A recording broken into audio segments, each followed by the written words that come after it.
अस्सलाम वालेकुम dear students and friends. आज की इस वीडियो के अंदर मैंने एक नए और मुनफरद मौजू का इंतखाब किया है। उम्मीद है आपको पसंद आएगा और यकीनन आप उससे लुत्फ़अंदोज़ भी होंगे। आज का जो मौजू है वो मिर्ज़ा गालिब के मुख्तलिफ़ अशार और पाकिस्तान की सियासत, पाकिस्तान के हालात, पाकिस्तान की सियासत के जो मामलात हैं, पाकिस्तान की सियासत के अंदर जो होने वाली मुख्तलिफ़ सरगर्मियाँ हैं, उनके दरमियान एक तल्लक बनता है। और मिर्ज़ा गालिब के जो अशार हैं किस तरह पाकिस्तान की सियासत और सियासी सरगर्मियों की अक्कासी करते हैं और किस तरह इसकी नुमाइंदगी करते हैं, हम उसका जायज़ा लेंगे। बहुत दिलचस्प इस वीडियो है, उम्मीद है आपको ज़रूर पसंद आएगी। मिर्ज़ा गालिब का शुमार हर दौर के पसंदीदा शोरा के अंदर होता है। कोई भी दौर हो, मिर्ज़ा गालिब के जो कारी हैं उनमें कभी भी कमी वाक़या नहीं हुई। हर आने वाला दौर जो है उसके अंदर मिर्ज़ा गालिब की शायरी की पसंदीदगी पहले से भी ज़्यादा नज़र आती है। मिर्ज़ा गालिब एक हमाजहत शख्सियत के मालिक हैं, उनकी शख्सियत के हज़ार पहलू हैं। इसी तरह मिर्ज़ा गालिब जो हैं उनका शेर जो है वो भी कई पहलू रखता है।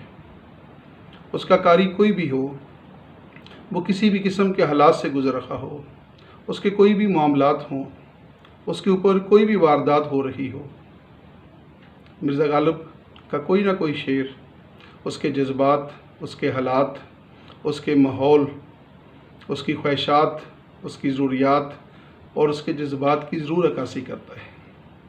चाहे ज़िंदगी का उस पहलू का तल्लुक़ इंसान की मईशत के साथ हो, उसकी समाजी ज़िंदगी के साथ हो, या उसका तल्लुक़ इंसान की सियासी ज़िंदगी के साथ हो, या उसकी माशरती ज़िंदगी के साथ हो, मिर्ज़ा गालिब के अशार ज़िंदगी के हर पहलू की अक्कासी करते हैं।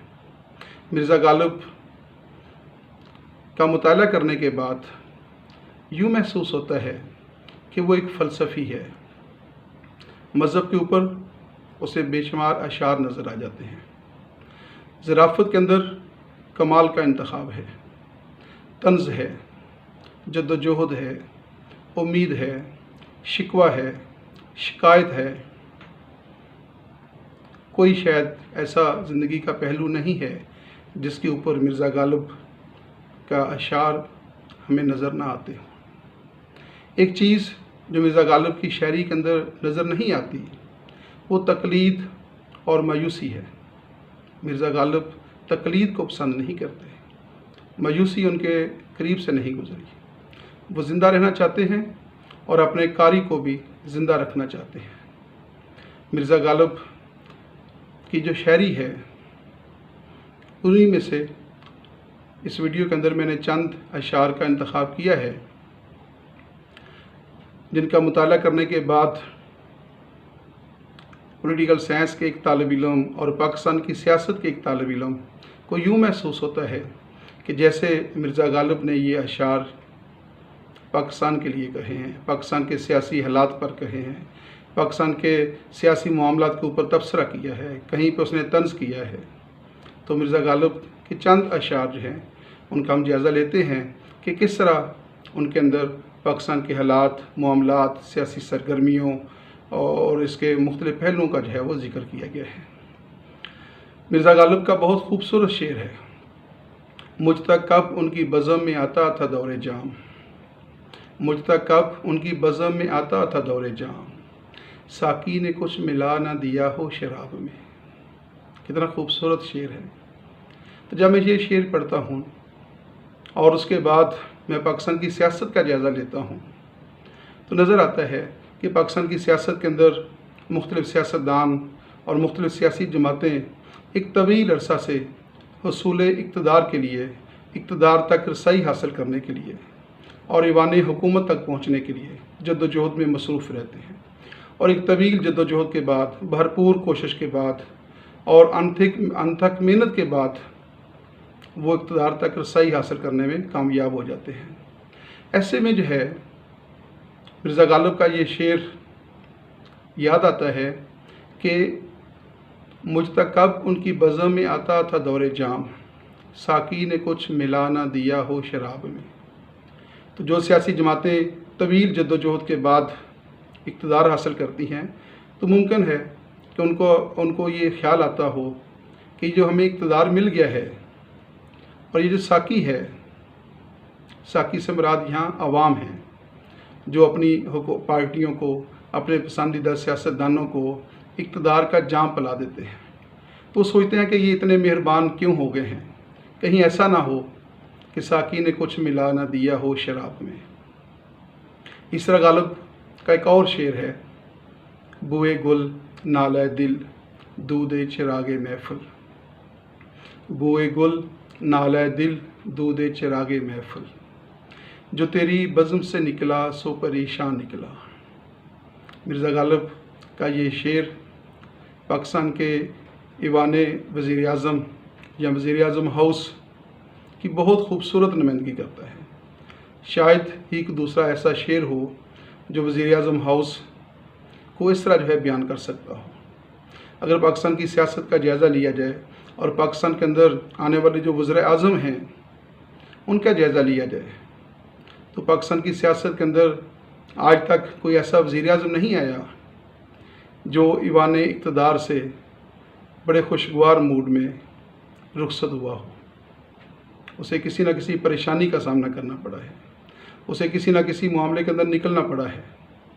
वज़ीर आज़म लियाक़त अली ख़ान हों, ख्वाजा नाज़मुद्दीन हों, मोहम्मद अली बोगरा हों, चौधरी मोहम्मद अली हों, हुसैन शहीद सोहरवर्दी हों, आई चुंदरीगर हों, या फिर मलिक फ़िरोज़ ख़ान नून हों, ये पाकिस्तान के पहले 7 वज़ीर आज़म जो हैं, जब इनकी रुखसती का ज़िक्र होता है तो ये शेर बहुत याद आता है, जो तेरी बज़्म से निकला सो परेशान निकला। उसके बाद देखिएगा कि वज़ीर आज़म ज़ुल्फ़िकार अली भुट्टो और मोहम्मद ख़ान जुनेजो, बेनज़ीर भुट्टो, नवाज़ शरीफ, मीर ज़फ़रुल्लाह ख़ान जमाली, शुजात हुसैन और फिर यूसुफ रज़ा गिलानी, कोई भी वज़ीर आज़म ऐसा नज़र नहीं आता जो अपनी मुद्दत पूरी करने के बाद बावकार तरीके से ईवान वज़ीर आज़म से रुखसत हुआ हो। तो जब भी वज़ीर आज़म यहाँ पे आते हैं और वज़ीर आज़म जब यहाँ से रुखसत होते हैं, तो रुखसत होते वक्त बेख्तियार ये शेर जो है वो याद आ जाता है कि बुए गुल नाले दिल दूधे चिरागे महफिल, जो तेरी बज़्म से निकला सो परेशान निकला। बहुत खूबसूरत शेर है, आप यकीनन इससे जो है वो लुत्फ़अंदोज़ हुए होंगे। और एक और शेर मिर्ज़ा गालिब का है, उसको देखते हैं कि मिर्ज़ा गालिब उस शेर के अंदर पाकिस्तान की सियासत के बारे में क्या कहते हैं। तो मिर्ज़ा गालिब का ये शेर सुनिएगा, ये न थी हमारी किस्मत के वसाले यार होता, ये न थी हमारी किस्मत के वसाले यार होता, अगर और जीते रहते यही इंतज़ार होता। पाकिस्तान की सियासत के अंदर मुख्तलिफ़ सियासी जमातें वजूद में आई हैं, जद्दोजहद की और इक़्तिदार तक रसाई हासिल करने में कामयाब हो गई। लेकिन पाकिस्तान की सियासत के अंदर जमात इस्लामी जो है एक ऐसी सियासी जमात है जो तवील जद्दोजहद के बाद, भरपूर मेहनत के बाद इक़्तिदार तक रसाई हासिल नहीं कर सकी। इसमें कोई शक नहीं है कि पाकिस्तान के अंदर जितनी भी सियासी जमातें हैं और उनमें से अगर किसी सियासी जमात के अंदर बेहतरीन डिसिप्लिन पाया जाता है, नज़्म ज़ब्त पाया जाता है, तो उसमें जमात इस्लामी जो है वो सर फ़हरिस्त है। और जमात इस्लामी के बारे में कहा जाता है कि इसके अंदर भी जमहूरियत पाई जाती है। इसका इसका सिस्टम जो है उसके अंदर भी जमहूरियत पाई जाती है। लेकिन दूसरी तरफ अवाम के अंदर मकबूलियत नहीं है, और जब भी इन्होंने कोशिश की, इलेक्शन के नतीजे सामने आए, तो फिर यही शेर जो है वो ये गुनगुनाते हुए नज़र आते हैं, ये न थी हमारी किस्मत के वसाले यार होता, अगर और जीते रहते यही इंतज़ार होता। तो ये जो वसाले यार है और जो वसाले इक़्तिदार है, शायद इस तक रसाई जो है इनके मुकद्दर में नहीं है। कोशिश करते हैं, भरपूर जद्दोजहद करते हैं, लेकिन वसाले इक़्तिदार जो है वो नहीं हो पा रहा। और मिर्ज़ा गालिब का ये शेर सुनिएगा ये शेर सुनने के बाद आपको खुद ही अंदाज़ा हो जाएगा कि ये किन हालात के ऊपर कहा गया है और पाकिस्तान की सियासत के किस पहलू की अक्कासी कर रखा है। मिर्ज़ा गालिब का ये शेर समात फरमाइएगा। कर्ज़ की पीते थे मैं लेकिन समझते थे कि हाँ, कर्ज़ की पीते थे मैं लेकिन समझते थे कि हाँ, रंग लाएगी हमारी फाका मस्ती एक दिन। कितना खूबसूरत शेर है। पाकिस्तान की सियासत के अंदर बैरूनी कर्ज़े लेना और बैरूनी कर्ज़ों की मदद से पाकिस्तान को चलाना और फिर हमारे सियासतदानों का और जो साहिब इक़्तिदार लोग होते हैं उनका ये दावा करना कि हम कर्ज़ों के ऊपर मुल्क को तरक्की की राह पर गामज़न कर देंगे और कर्ज़े लेकर मुल्क के मसाइल हल कर देंगे, बड़ा अजीब सा तज़ाद नज़र आता है। भला कोई इनसे पूछे कि कभी कर्ज़े लेकर भी तरक्की की मनाज़िल तय हुई हैं? जब तक खुद इनासारी नहीं आएगी, अपने वसाइल ख़ुद पैदा नहीं करेंगे तो तरक्की की मनाज़िल जो है तय नहीं होती। बहरहाल सियासतदानों का ये अंदाज़ रखा है कि कर्ज़ की पीते थे मैं लेकिन समझते थे कि हाँ, रंग लाएगी हमारी फाका मस्ती एक दिन। और मिर्ज़ा गालिब का हर शेर बड़ा मुनफरिद है। ज़रा मिर्ज़ा गालिब का ये शेर देखिएगा। तेरे वादे पे जिए हम तो ये जान झूठ जाना, तेरे वादे पे जिए हम तो ये जान झूठ जाना, खुशी से मर न जाते अगर एतबार होता। देखिए कि मिर्ज़ा गालिब का ये शेर पाकिस्तान की सियासत के किस पहलू की अक्कासी करता है कि जब सियासी जमातें इंतखाबी मुहिम कर होती हैं, आवाम के साथ बड़े बड़े वादे करती हैं, उनको सब्ज़ बाग दिखाती हैं, उनको उम्मीद दिलाती हैं, उनकी ख्वाहिशात को जवान करती हैं और फिर जब इंतखाबात जीत जाती हैं तो फिर सब कुछ भूल जाती हैं। आवाम राह देखते रहते हैं कि कब हमारा ये सियासी तबका हमारी तरफ रुख करेगा और हमारे मसाइल को हल करने की कोशिश करेगा। तो उस वक़्त आवाम जो हैं यही शेर गुनगुनाते रहते हैं कि तेरे वादे पे जिए हम तो ये जान झूठ जाना, खुशी से मर न जाते अगर एतबार होता। तो पाकिस्तान के सियासतदानों को चाहिए कि अवाम के अंदर अपना एतमाद पैदा करें। उनका इक़्तिदार अवाम के दम से है, तो लिहाजा अवाम को यहाँ तक लेकर ना आए कि अवाम का एतमाद ख़त्म हो जाए और वो ये कहने के ऊपर मजबूर हो जाए कि खुशी से मर न जाते अगर एतबार होता। पाकिस्तान की सियासत और मिर्ज़ा गालिब के अशार बहुत गहरा तल्लक नज़र आता है। मिर्ज़ा गालिब का एक और शेर जो है वो भी पाकिस्तान की सियासत के हवाले से जो है बड़ा मुनफरिद है। क़ायद-ए-आज़म मोहम्मद अली जिन्ना क़याम पाकिस्तान के फ़ौरन बाद जो है हमसे रुखसत हो गए और उसके थोड़ा अर्सा बाद हमारे पहले वज़ीर आज़म लियाक़त अली ख़ान जो हैं वो भी हम में ना रहे। ये अजीम लोग जिस अंदाज से हमसे रुखसत हुए और जिस तरह ज़मीन की गोद में चले गए,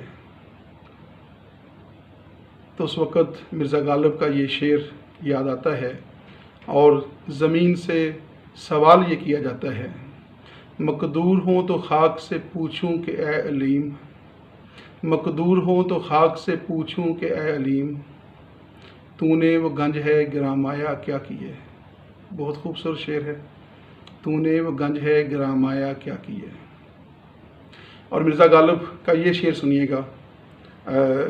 पकड़े जाते हैं फ़रिश्तों के लिखे पे नाहक, पकड़े जाते हैं फ़रिश्तों के लिखे पे नाहक, आदमी कोई हमारा दमे तहरीर भी था।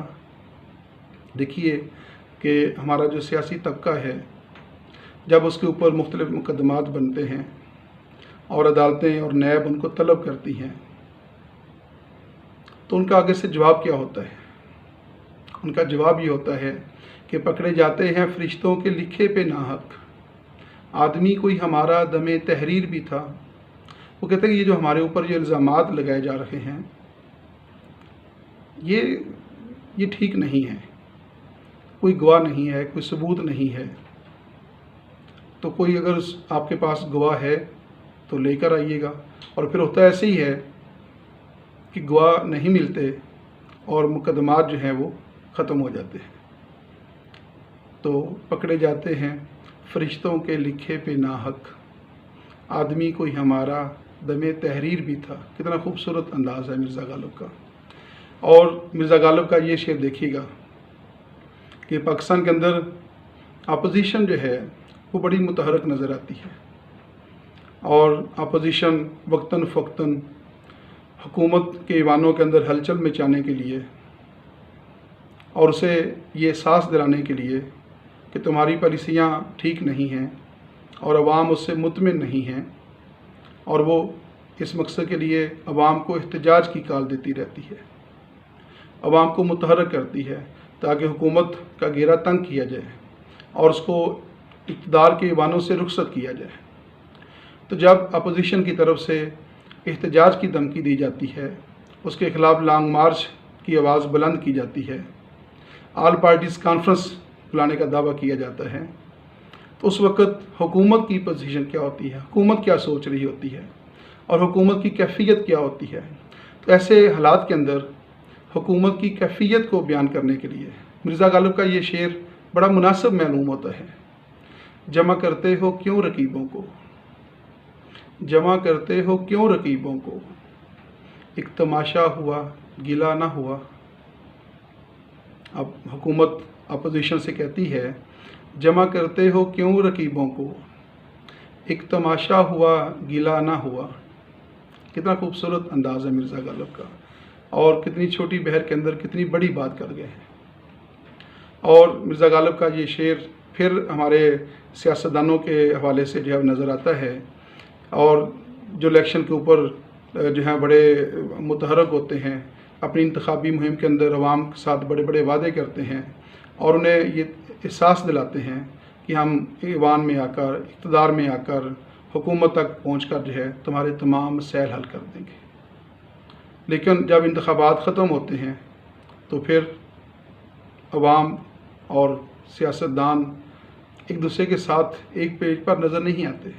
अवाम उनकी राह तकते रहते हैं और अवाम को जो उम्मीदें दिलाई गई होती हैं, अवाम उन उम्मीदों के सहारे जो है वो देखते रहते हैं कि कब ये हमारी तरफ देखेंगे।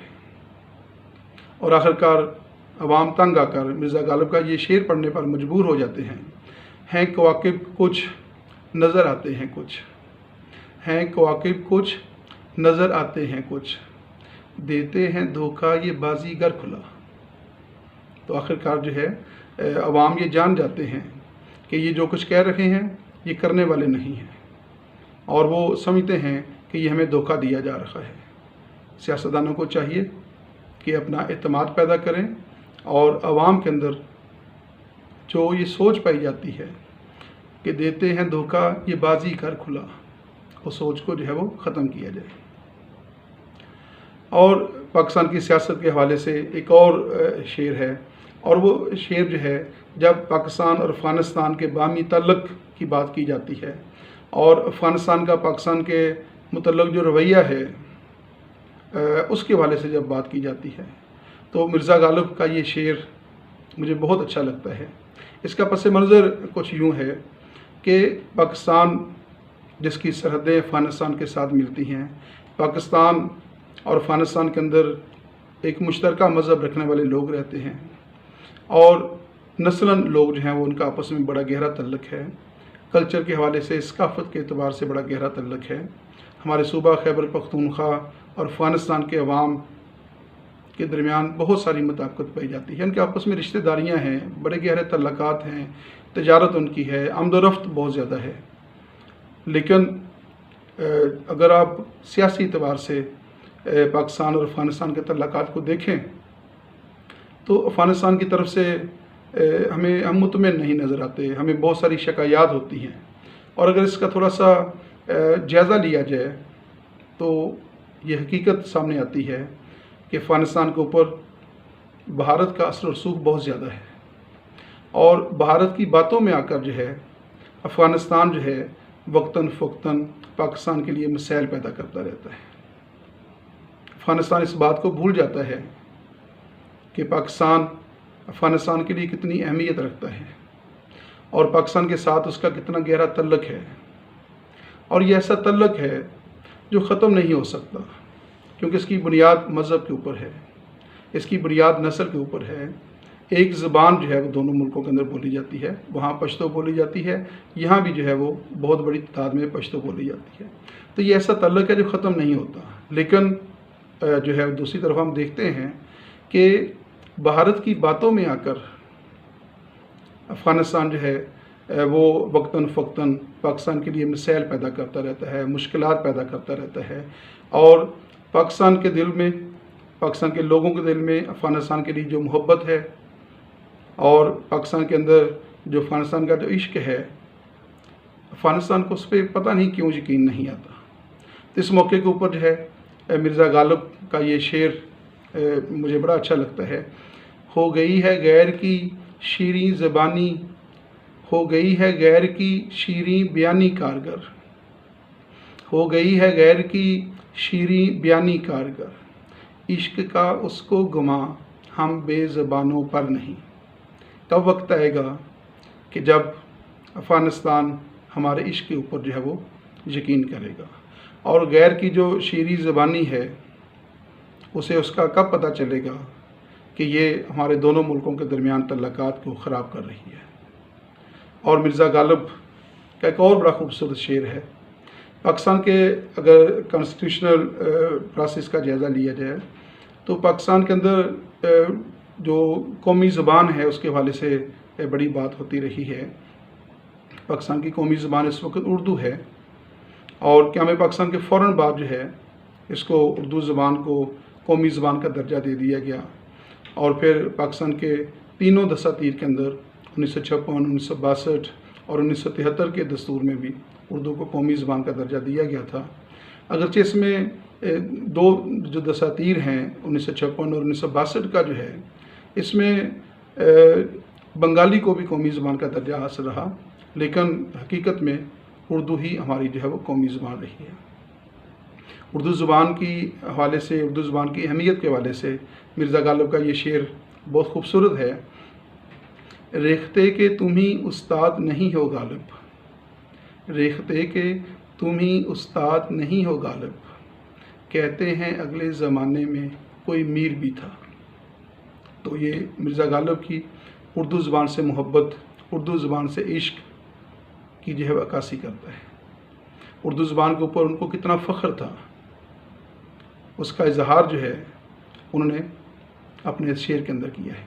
और दाग दहलवी का एक बहुत खूबसूरत शेर मुझे याद आ रहा है उर्दू ज़बान की अहमियत के हवाले से और उर्दू ज़बान के हवाले से जो है, उर्दू है जिसका नाम हम ही जानते हैं दाग, उर्दू है जिसका नाम हम ही जानते हैं दाग, सारे जहाँ में धूम हमारी ज़बान की है। तो वो कहते हैं कि उर्दू जो है, इसकी धूम, इसका चर्चा, इसकी शोहरत सारी दुनिया के अंदर है। सारी दुनिया के अंदर लोग इसको जानने वाले हैं, सारी दुनिया के लोग इसकी शीरी ज़बानी से लुत्फ़अंदोज़ होने वाले हैं, सारी दुनिया जो है इसको समझने वाली है। दुनिया का कोई खिता ऐसा नहीं है जहाँ पे उर्दू ज़बान को जानने वाले, उर्दू ज़बान को पढ़ने वाले मौजूद ना हों। और उनका ये कहना कि सारे जहाँ में धूम हमारी ज़बान की है, शायर कितना फ़ख्र महसूस कर रखा है अपनी ज़बान के ऊपर। और बिलाशुबा ये बहुत बड़े फ़ख्र की बात है कि अपनी कौमी ज़बान के ऊपर फ़ख्र करना और उसको ज़िंदगी के हर पहलू के अंदर रैज करना, ये भी वक्त की ज़रूरत है। तो हमारे जो करता धरता लोग हैं, जो फ़ैसला साज लोग हैं, उन्हें भी चाहिए कि इस पहलू की तरफ गौर करें और उर्दू ज़बान की जो अहमियत है और इसकी जो ज़रूरत है उसके मुताबिक जो है उसको ज़िंदगी के अंदर इख्तियार किया जाए, और इसको कौमी ज़बान के साथ साथ सरकारी और दफ्तरी ज़बान का भी दर्जा दिया जाए। आज की हमारी ये वीडियो जो है वो जो हमारी मामूल की वीडियोज़ होती हैं उनसे थोड़ी सी मुख्तलिफ रही है। उम्मीद है आपको ये पसंद आई होगी। अगर आपको वाकई पसंद आई है तो उसका ज़रूर रिस्पॉन्स कीजिएगा, और अगर आपका कोई मशवरा हुआ तो वो हमारे सर आँखों पर, हम उस मशवरे के मुताबिक मुस्तक़बिल के अंदर जो है कोई नई वीडियो जो है तैयार कर सकते हैं। अपनी दुआओं में याद रखिएगा, अपना ख्याल रखिएगा और आपके इर्द गिर्द जो लोग रहते हैं उनका भी ख्याल रखिएगा। अल्लाह हाफिज़।